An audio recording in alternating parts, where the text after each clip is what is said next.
Well, what more lies ahead for the newly freed hostages? Let's talk about that. We're joined from Tel Aviv by psychoanalyst Merav Roth, who is an expert in traumatic bereavement.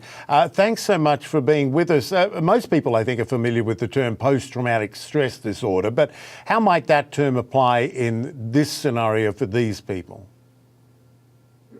Yes, well, this is a very complicated trauma because usually we have like an event, but here it's a complicated event because these hostages were beforehand under many hours of shooting. Then most of them, the houses were burned down, and that's why they sneaked out and they were caught by the Hamas.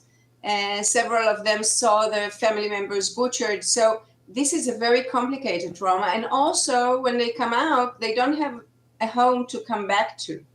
So that's why we need to take care of them immediately. That's what we do with post-traumatic stress disorder. We take care immediately because the first days are crucial.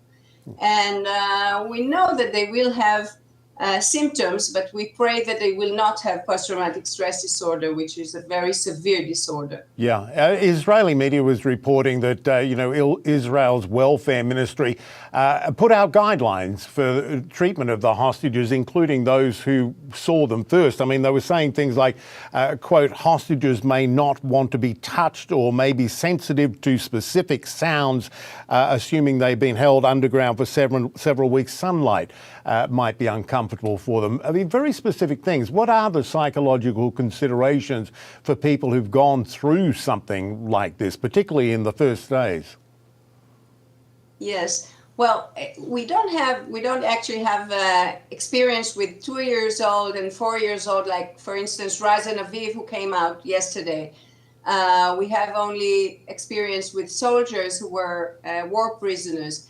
But we are much more psychologically minded today, and we do know that you need to be very specific. It's very particular with each individual, and you have to give them their control back, their agency. So you need to ask them all the time because they lost control for 6 weeks. They were probably in the darkness. They were in extreme stress, but completely passive and incompetent in dealing with the situation.